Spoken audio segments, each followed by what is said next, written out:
Have you ever seen a woman walk into a room and suddenly everything changes? The noise softens, conversations slow, eyes begin to turn. Not because she's the most beautiful, but because her energy feels alive. She isn't trying to attract anyone, yet she does. Carl Jung would say, this is not coincidence. This is a feminine archetype awakening, a living symbol of nature's most magnetic force. When a woman embodies her true feminine power, she doesn't pull people toward her. She reminds them of what they've forgotten. Men can't resist her, not because she offers pleasure, but because she awakens their soul. Attraction is not about looks or body shape. Those things fade and shift. The attraction we're speaking of is soul deep. When a man looks at a woman and can't explain his fascination, it's because he's encountering something his own psyche longs for. Carl Jung called it the anima, the feminine energy within every man that seeks to reunite with him.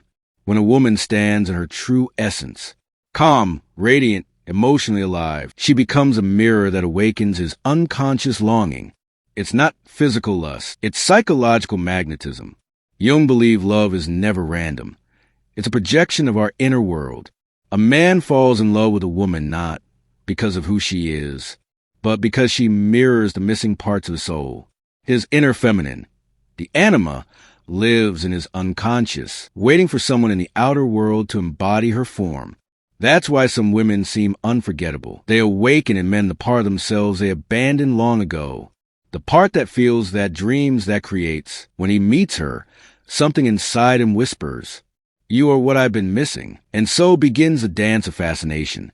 The woman in her true feminine power doesn't chase love. She creates space for it to arrive. She doesn't compete for attention. She radiates an inner peace that makes attention find her. Her mystery lies in her stillness. She doesn't force connection. She allows it.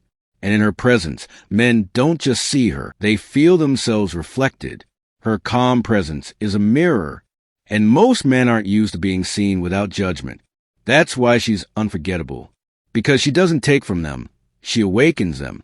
When Jung studied attraction, he said, the meeting of two personalities is like the contact of two chemical substances. If there's any reaction, both are transformed. That's what happens when a man meets a woman in her true power. He feels magnetized yet unsettled. Because she doesn't feed his ego, she touches his soul. He feels both safe and challenged. She becomes a living symbol of his own growth. And that's what makes her irresistible and terrifying at the same time. It's not love at first sight. It's transformation disguised as attraction. Modern culture tells women to be strong, but often that message means be hard, be logical, relentless, self-sufficient, like a man.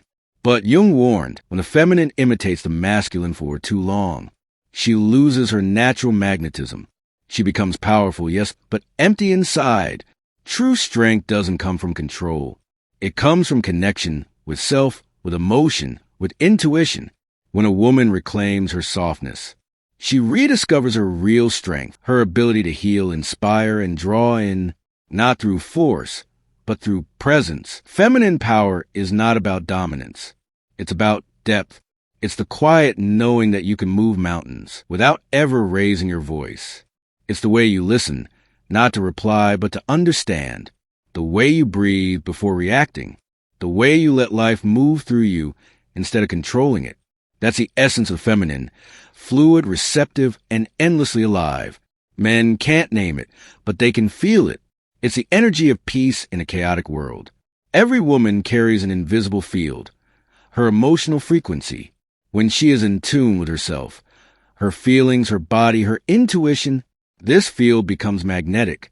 It's not manipulation, it's resonance. People want to be near her because she makes them feel grounded, seen, safe. Her presence is like music that only the heart can hear. That's the feminine gift, to remind others what it feels like to be human. Jung said that true wholeness happens when a man and woman each integrate both energies within themselves. A man becomes whole when he embraces sensitivity. A woman becomes whole when she embraces her inner strength. So when a man meets a woman who's integrated, who's both soft and strong, intuitive yet wise, his soul recognizes balance. That recognition is irresistible because we are all searching for our missing half. And sometimes It lives inside another person. Attraction is rarely conscious. You don't choose who mesmerizes you. Your unconscious does. A man might meet dozens of women, but one will feel different, like déjà vu. That's not coincidence. That's the psyche saying, pay attention. She carries a piece of you. And that is why, no matter how much he tries, he can't forget her. Every woman carries within her an ancient memory, the goddess archetype. She is not one person, but many faces of the same soul. The mother who nurtures, the lover who ignites passion, the healer who mends broken spirits, and the mystic who walks between the worlds of seen and unseen. When a woman connects to this inner goddess, she begins to live with a quiet authority that doesn't need validation. Men sense it instantly, not in her looks, but in her energy. She feels sacred, untouchable, yet deeply inviting. It's the paradox of the divine feminine, the power that commands devotion without demanding it. Her confidence doesn't shout, it hums softly. It's in the way she moves, the way she pauses before speaking, the way she's completely comfortable in silence. Carl Jung called this individuation, the moment the soul stops trying to become someone else and finally accepts its own rhythm. A woman who's individuated knows she doesn't need to impress. She's no longer chasing admiration, she's embodying essence. That's why men can't quite describe what they feel around her, because confidence like this doesn't come from ego. It comes from self-awareness. And that's what makes her unforgettable. From an early age, women are taught how to be feminine. Smile more. Be polite. Don't be too loud. But Jung warned that when we wear masks too long, we forget who we are beneath them. Many women confuse performing femininity with embodying it. But true power isn't in pretending softness. It's in allowing softness to emerge naturally, without fear of judgment. When she drops the act, her authenticity becomes her magnetism. Men are drawn not to her performance, but to her realness, the kind that can't be faked. In a world that glorifies constant motion, a woman who's still is a revolution.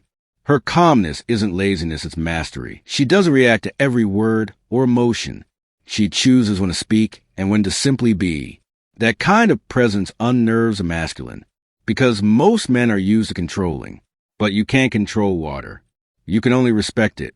Her stillness is power in its purest form. It doesn't chase, it draws in. It teaches others that peace is the ultimate authority. Jung believed that emotions are the language of the soul. A woman in her power doesn't reject her emotions. She transforms them. Anger becomes clarity. Sadness becomes compassion. Desire becomes creation. She turns her inner chaos into art. That's why men find her mesmerizing.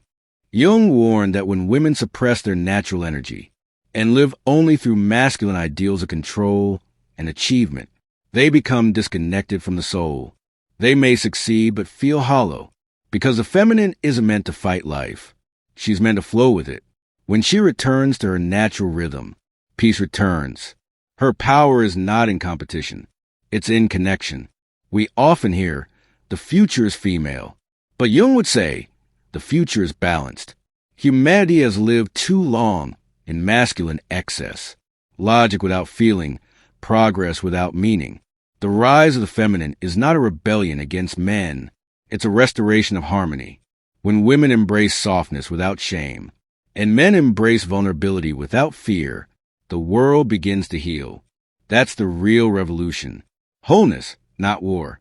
Every man, deep down, craves not drama, but peace. And that peace only comes from a woman who is at peace with herself. She doesn't demand that he complete her because she's already complete. She doesn't ask for constant attention because her self-worth doesn't depend on it. Around her, he feels safe to be himself. That's the kind of woman men never forget. Not the loudest one in the room, but the one who feels like home. You can't fake an aura. It's the silent energy that speaks louder than words. When a woman is aligned with her truth, her aura becomes radiant, calm, confident, and captivating. When she walks into a room, the atmosphere shifts, not because she's trying to be noticed, but because her energy is pure. That's what men feel. A quiet pull that they can't explain. It's not witchcraft. It's alignment. The awakened feminine sees life symbolically, just as Jung did. Every encounter, every heartbreak, every dream holds meaning. She doesn't see pain as punishment, but as initiation. She trusts divine timing, and she knows that everything, even loss, serves her evolution. This spiritual depth makes her luminous, because she no longer fights life. She dances with it, and that grace is irresistible. Her purpose is not to dominate or to submit, but to inspire transformation. She changes the world not through argument, but through energy, through compassion that heals, creativity that uplifts, and presence that awakens. She's the unseen force behind every great man, every revolution, every act of love. Because the feminine doesn't shout her power. She whispers it into the world, and the world listens. When she loves, she doesn't possess, she liberates. Her love isn't needy, it's nourishing. She doesn't cling, she flows. She loves from abundance, not lack. And because her love comes from wholeness, it transforms everyone it touches. Men feel addicted to her energy, not because she gives too much, but because she is love itself. That's why true feminine love is eternal. It doesn't end when the relationship does. It lingers in the soul. When a man and woman both awaken, they no longer seek completion in each other. They come together not out of need, but out of overflow. Their love becomes sacred, a meeting of souls, not egos. They no longer project or possess. They grow, mirror, and evolve together. This is what Jung called the sacred marriage, the inner union of masculine and feminine within two people. It's not romance. It's evolution. We are living in a time of great awakening. Women are remembering their softness, and men are remembering their sensitivity. The world is rediscovering balance. The return of the feminine is not about power over, but power with. It's not about dominance, but depth. When women rise in love, not anger, they heal the collective unconscious of humanity itself. So, if you are a woman listening to this, remember, you don't have to become more to be powerful. You don't have to chase, prove, or perform. You only need to return to your essence, your softness, your truth. Because when you do, everything that's meant for you will be drawn toward you. Naturally, effortlessly, inevitably. That's the secret Jung tried to teach the world. When the feminine remembers her power, the entire world remembers its soul.